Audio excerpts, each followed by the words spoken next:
Hey guys, this is AC Lockyer, and this is Building a Lifestyle Business. This is the podcast where we get a chance to dive into the lives of our SoftWash Systems licensed affiliates and find out why they became entrepreneurs and what does it mean to build a lifestyle business for them. And this week, I have Denver Klassen.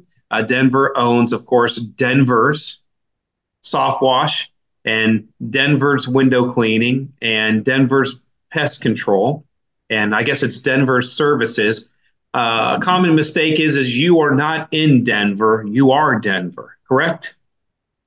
Yeah, every year we get at least two, sometimes more calls from Denver, Colorado, and they tell us their address. They want their windows cleaned or their house washed, and it's not uncommon. And then when they're done talking, then they finally find out we're in Manitoba, Canada, and they feel embarrassed, but it happens every year. Yeah, I know we have somebody in our network that is Tiki's Softwash, and before they were Tiki's Softwash, they were calling themselves, I forget what the name of the main island is out there, but they named themselves Honolulu Softwash, or it was something like that. I can't remember exactly what, and I went, oh, stop, back up the bus. I said, you guys are in California, right? Are like, right. I said, people are going to be looking up cleaning their homes and they're going to see Honolulu Softwash or on Hana Softwash, I think it was. And they're going to think that by accident, somebody from the islands is showing up on California and they're not going to call you. And I said, you need to change your name to where, it's still Hawaiian, but it's not a location. And so we rebranded them as, because they had this really cool kind of tiki statue caricature in their logo. And I said, well, that just needs to be your little dude that you put on everything. He's Tiki. And they went, yeah, he's Tiki. And I went, you're Tiki's Softwash. And so now they're not named after a location, but in your case, your name is also a location. So I'm sure that gets a little confusing. Hindsight is 2020. I wish we would have been a little more creative. I didn't know too many creative businesses until we joined the network, and we ran into all kinds of different softwash companies. So hindsight, I wish I would have done things a little bit differently. And what's crazy for me is I have named 85 to 90% of the companies that come through, especially the ones that don't have a name. They're starting out with us completely fresh. And yeah, it's hard to come up with that many names because we've launched over 1,000 brands in the last 10 years. Yeah, and they're catchy. I love the logos. In my area, there's not too many people that have wraps, and the creative names. There's not too many. There's a lot of Jim's Plumbing. There's a lot of like first name and the service. Yeah, a lot of that, but full wraps and catchy logos and catchphrases. It's not too popular here. And it makes it a little tough that one day, if you ever want to sell your company, you have to find somebody named Denver to buy it. Yeah. I thought about rebranding and wondering what would be involved in that, but I haven't gotten too far in that. Yeah. Well, I'm mostly teasing you. I mean, there's a lot of people that buy things like, Denver Softwash, and then their name is Bob. And when somebody calls and asks for Denver, say, yeah, well, Denver used to be the old guy that owned it. I'm Bob now.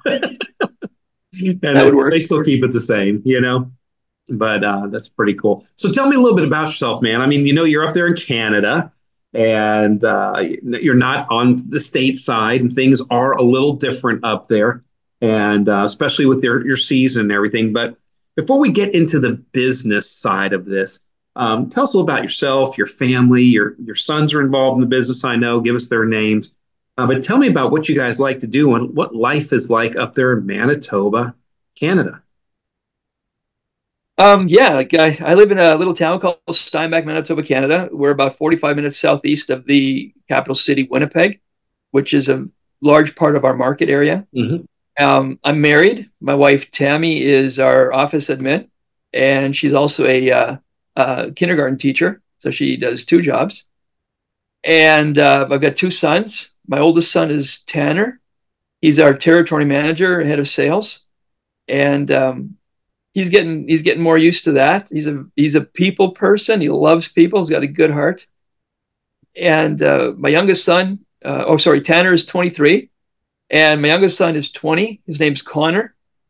He was involved in the business until last year. He was our SoftWash lead and also did sales and did a lot of our training as well. But he gave me his notice at the end of last season. He says, I'm not coming back this next season. And so he's not with us anymore. He's working for a company called SuperTech. Oh, wow. SuperTech University with Eric and Larry. And as far as what we like to do as a family, we don't get a lot of vacation time because my wife's a teacher. She's got that school season.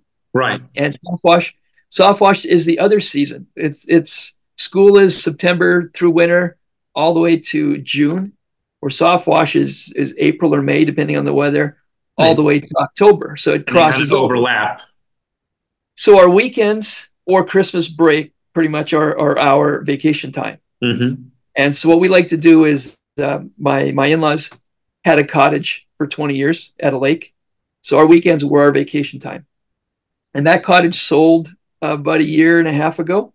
Oh, no. But they had an empty lot. So right across the road from their cottage.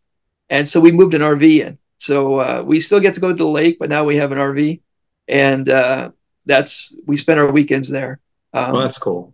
Yeah. As a family, we love to go fishing and just spend time together. So what was part two of the question? I don't Just you're doing really good. Just trying to find out who you are, not what your business is, but who you are. Your family, like you just mentioned, you like to go to the lake house, and you had the lake house, but they sold it, so you got the lot across the street, put your RV on it. I will say this is, I kind of joke about this all the time, that you can tell how good of a salesperson the guy is by how well he married and if he married up or not. And I got to say, man, you must be a pretty decent salesperson because I think you married pretty well. I think I did too. Yeah. I think I did too. In fact, I know I did. My wife's got she's got a good heart. She takes care of me, takes care of our sons. And it's not easy for her to run her classroom. Right. And then operate the company through the admin part. It's a lot of stress. So I did marry up. I got a great set of in-laws. We get along, and they pretty much share everything they have, and it's amazing. So I've been very blessed. And then having two sons and that follow the Lord. Yeah, God's been good. God's given us a lot of blessings, some trials, which is what we learn through. But I definitely can't complain. I'm very grateful for what's going on in my life. Hey, and if he did complain, he'd make you wander around the desert for 40 years. Probably. Probably. What I don't like is I don't like learning by trial and tribulation. But that's right. But we have to go through that to learn, and I've learned a lot over the years. It's like the standing joke in kind of the Christian circles is don't pray for patience. I've done it. I've been warned against it. Because God will give you a struggle in your life. He'll give you a thorn in your flesh to help you become patient. Yeah, and we don't necessarily want to do that. Well, that's cool. And so have you always owned your own business? Have you always been an entrepreneur, or did you have a job at one time and there was a transition? Tell me about, these years. We get married, we start families, we have to support them. Give me the backstory. Like most people, I was raised to get a good job. I was raised to get do good grades, get a career. I started in a mechanical field, like car mechanics, and that didn't go well. But I didn't enjoy it. But my dad was into long distance truck driving, so I then got my license and I became a truck driver for a couple of years. Okay. And so I have my class 1 permit, and then from there I went on to back to the automotive field, and I did customer service there in the service department. Sure. Did that for a while.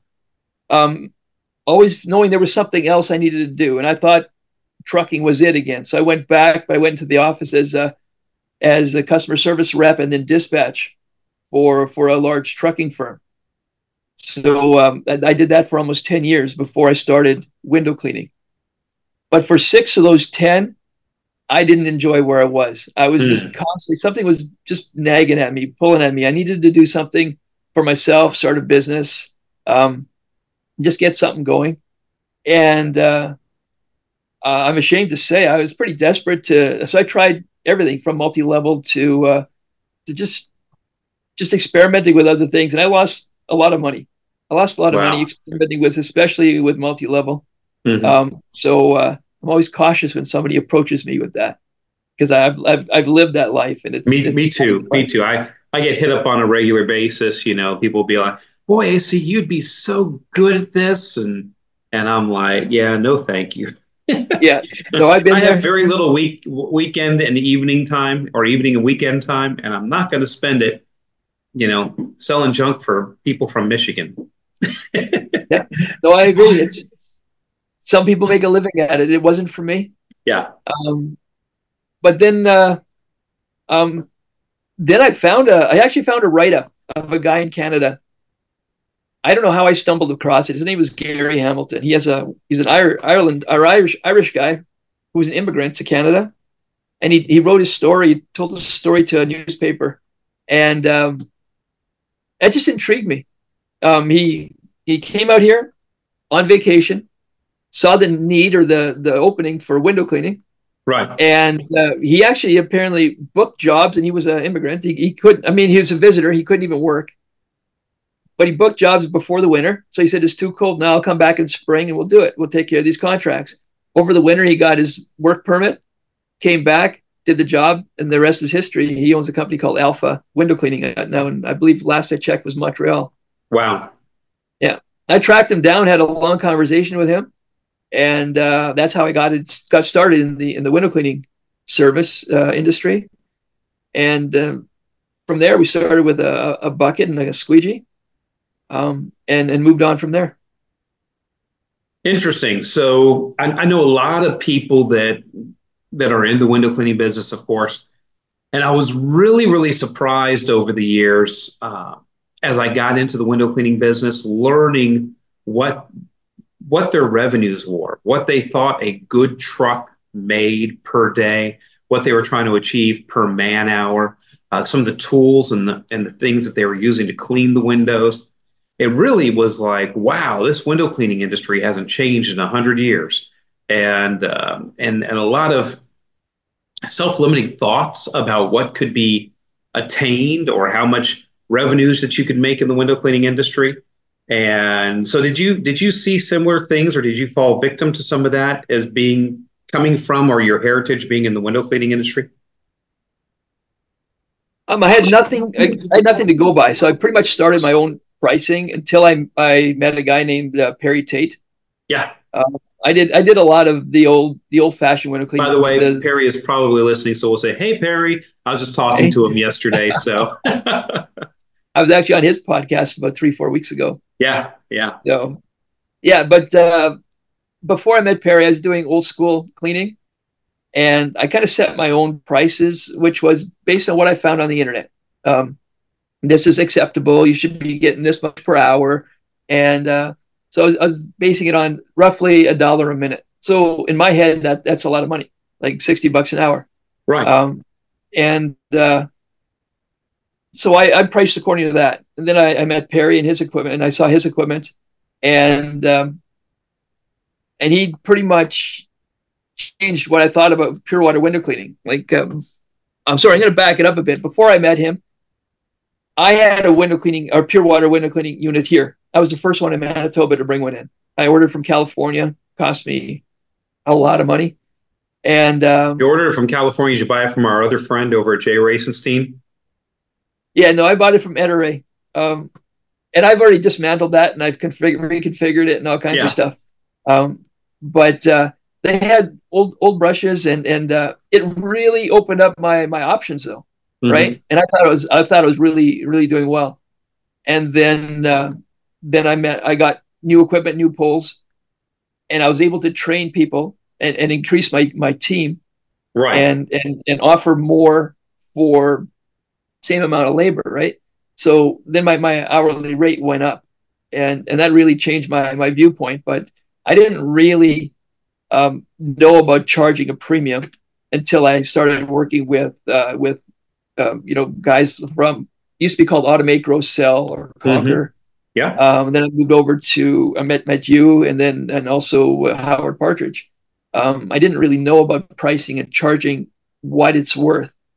I always kind of went by what's the industry charging, what are the other guys charging. Sure.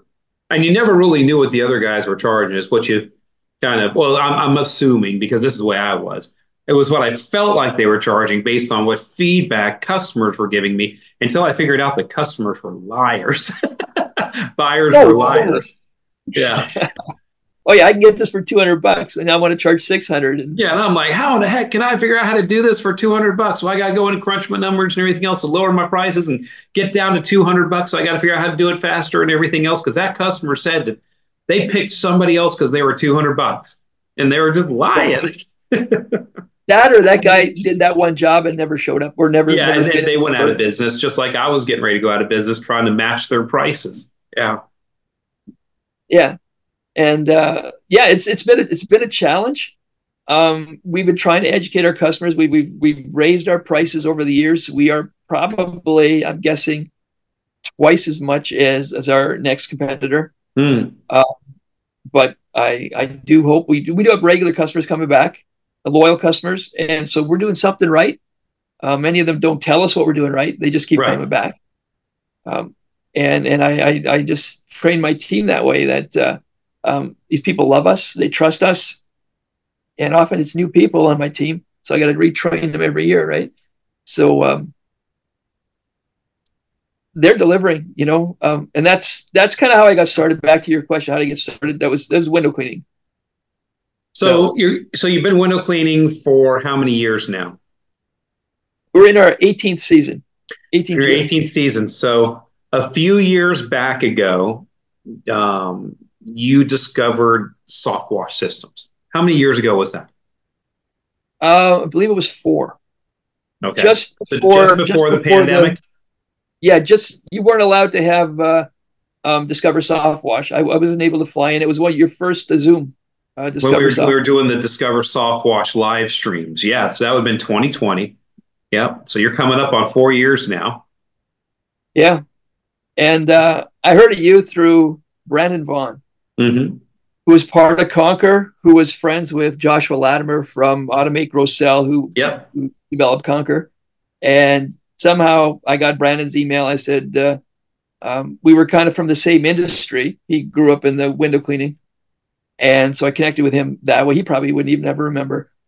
And I said, "What do I need to do to grow what I have?" And he just said, "Softwash." And he put me in touch with you, and that's where it started. That's how I signed up with your online um, Discover Softwash course, Mm-hmm. and that's where we started. Have you been looking for an investor-grade home service business opportunity? SoftWash Systems is what you've been looking for. Come to Discover SoftWash and discover your potential. Learn how we provide you with the equipment, chemicals, education, and support for your soft washing business. For more information about becoming a licensed affiliate, call our Shield support agents at 855-763-8669 or visit our website www.softwashsystems.com/discover. Join the revolution. Join SoftWash Systems. Yeah, it's interesting. Josh Latimer, you talk about him being from Automate Grow Sell. Before he did that, he was a window cleaner. And he owned a company called, believe it or not, Bird Beware. And so he called it Bird Beware because the glass would be so clean, the birds would have to be careful because they're just going to fly into the windows thinking there's no glass there at all. So it was Bird Beware, which was very fun. And then he sold that company and went into coaching and, doing all of his stuff with AGS. And yeah, it was interesting for sure. He's done very well. He's a smart guy. He is, again, somebody else who married up. Ashley is a force of nature, man. She's incredible. Yeah, I mean, it's always incredible how these ladies make their men better. I know that's the way it is with my wife, Karen. I wouldn't be who I am today if I didn't have Karen.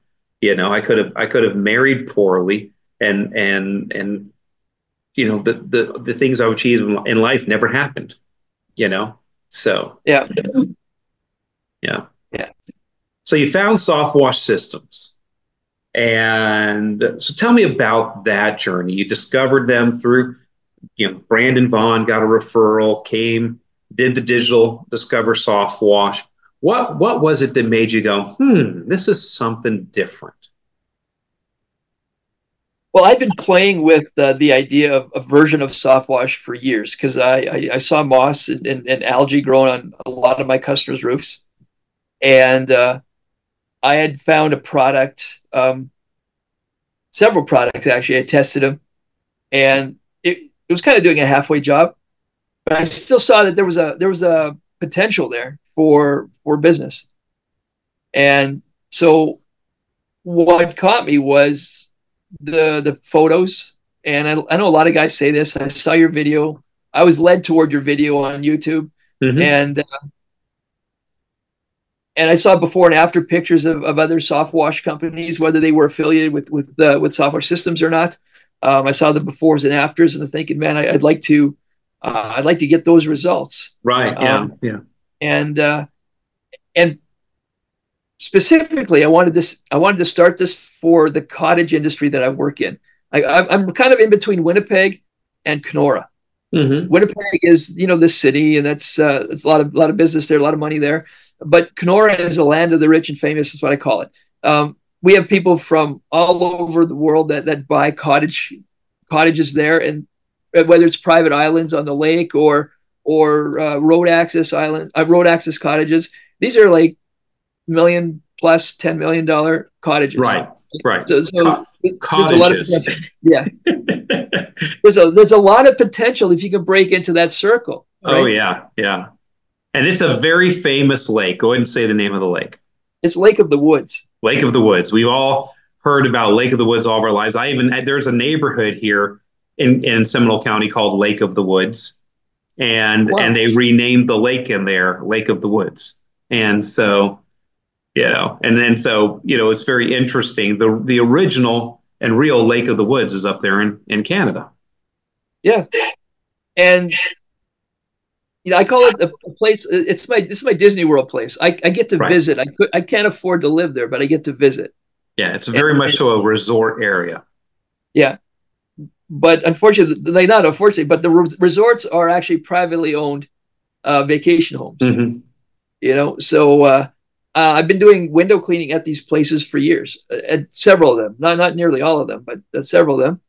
And the dream is to introduce SoftWash to them, and we've had a chance to do a few, but we're slowly convincing people to give it a shot or give it a look. But it's been more of an education process for us, because out here everybody has a pressure washer, and they want to pressure wash everything. And I've seen damage on walls, on decks. We're talking $100,000 decks or more. Wow.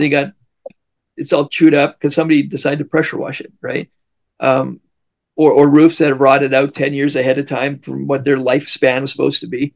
So there's potential in it, and I'm working hard to do that. And God willing, we're going to make more progress, with a team like my son and my wife, and then the teams I have to do the job.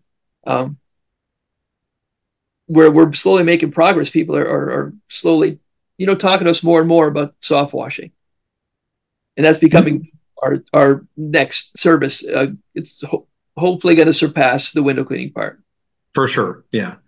And so, I see you every week because you get on our tribe time. We have a 2-hour call every Wednesday, group call that we do with the other licensed affiliates. And so I get to hear about all your victories, your defeats, and you ask questions every week and all. And I just know here recently, within the last few weeks, you sold and have cleaned, I think it was a $15,000 single residential home cleaning. Yeah, it was actually just under 18,000. Oh, excuse me. Let me get this straight. It was just under 18,000. This is an amazing house. Most people wouldn't think it needed cleaning, but when these folks, they tracked us down on the internet. They didn't know about us. They just Googled limestone cleaning in Manitoba, and we Yes. popped up. And our web company has worked really hard at putting in keywords that people will search. And we popped up. They have a conversation with my son Tanner, and he goes there. He went over there, and he's pointing stuff out. He's not high pressure. None of us are high pressure. Right. He says, "Okay, I see this. This is the problem." You know, the owner is pointing out what's really bothering him. Right? He's got this multi-million-dollar house, and he's got these black lines just running down at random spots where many other houses are going to go, well, it just happens, no big deal. But it bothered him. It bothered him. So Tanner points that out. He goes, by the way, you got that on your roof as well. He's got in the back of his house, just in front of his pool. It's big coming patch of from algae somewhere. Yeah. Yeah. So then he works out a quote, and the owner says, okay, we're going to talk about this, which usually means we're not going to call you back. Right. Yeah. Right. It often means that. But he says, before Tanner leaves, he shakes his hand and he goes, I look forward to working with you.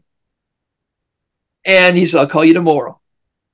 And he did. He honored that, and he called. He says, okay, let's do everything. Wow. You know, except the flat work. We did the walls. We did the roof.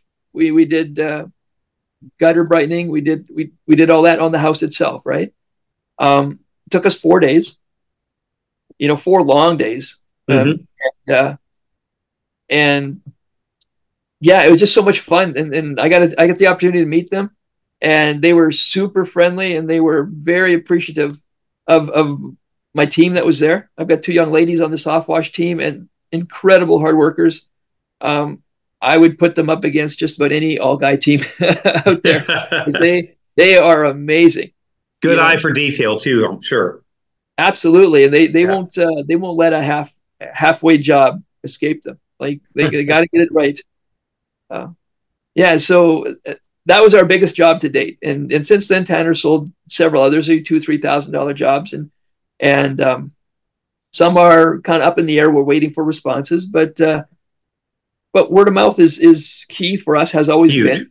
Yeah. So we're kind of hoping a customer like that has family and friends. Funny thing is, my lead when they closed with this customer, she was giving her talk about 5-star review, and would you consider referring us to friends and family? Well, apparently the lady of the house went up to my lead, put her arms around the young lady, my lead, and said, "My dear," or something like that, "honey, I've already told my family and friends about you." So she was already talking about them before the request was made. That's incredible. Yeah. That's so cool. So now that you brought on SoftWash Systems, you're still doing window cleaning. I know this morning we talked about that, you're evaluating your service mix and what you offer homes and stuff like that. But you brought on soft washing, and it's starting to grow, and it's even starting to overshadow some of the other services that you do. You're building this business for a reason, and that's to build a lifestyle business to not only pay the bills and all, but to give you a quality of life and time. And you already mentioned that because your schedules overlap, you want to be able to go to the lake on the weekend and all. What does building a lifestyle business mean to you? I mean, tell me what that really means for Denver and your family. Well, for me and my wife, we started this as window cleaning. When I started hiring people years ago, we started as a ministry. I know other people have said it. I heard Vince and Chris Lombardo say that as well, leading through ministry. And we're not the only ones. And that's genuinely how my vision was when I started, and that hasn't changed.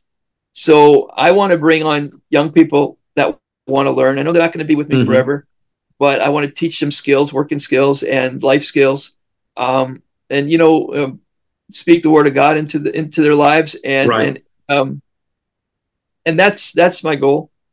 And unfortunately, money is oxygen, like Zig Ziglar says. I need money to do that. I need money to work in people's lives and to impact them and hire them and bless them in some way.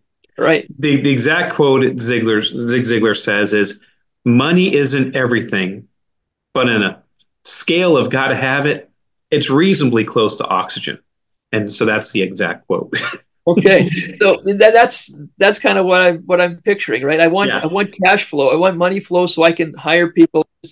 Business can still work, and where I don't maybe have to be on the truck, or I don't have to be in the office or do the selling, Mm-hmm. but I can do some training, I can do some mentoring, Mm-hmm. where now sometimes it is honestly difficult because I'm the backup on the truck, or Right.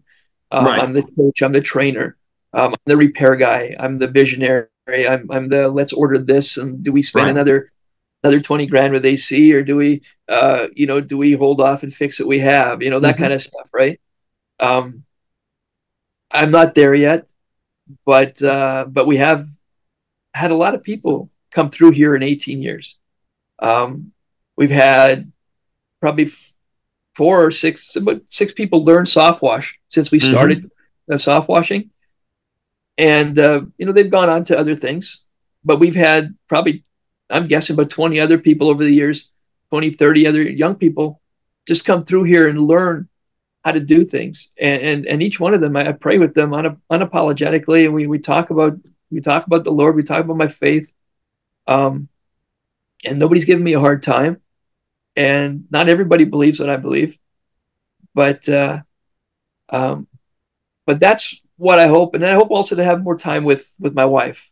As being a teacher, if we can afford it, she can retire from teaching with a full pension at 55. Right.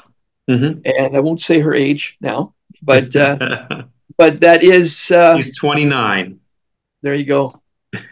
But that's also a possibility if the company could sustain itself and support us and give us an income. That would be a possibility of her being able to retire from teaching. Mm-hmm. Then and then we can just focus on this, or just spend some time doing other things, that like even some travel. But No, yeah, for this sure. has been our main focus. So as you look at now building this business and all, you still have your one son involved in the business. Your other son may come back one day. I don't know. But where do you see this thing in 5 years, 10 years? Where do you see this business growing to? Well, I see it.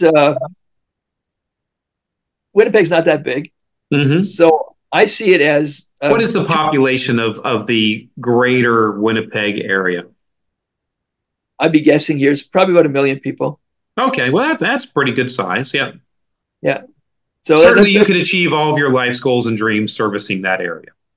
yeah. It was not a wealthy city. There's Mhm. definitely money there, but it's not a what you would consider a wealthy city. Um, but I would like to see um, a terminal in Winnipeg. Right Mhm. now, we set a Steinbeck off my yard, and I'd like to see a terminal in Winnipeg with 2 trucks, and I'd like to see a full time service, software service in the Kenora, in the cottage Area. area, Yeah. because there is potential there. But that means developing a boat system that I can get to the islands. Hmm. So it means some creativity, which is in my head. We did have a request for a quote from somebody on an island, but it was just way too much. We had to barge the truck out there, um, and that was going to be thousands of dollars more than what he was willing to spend. Sure.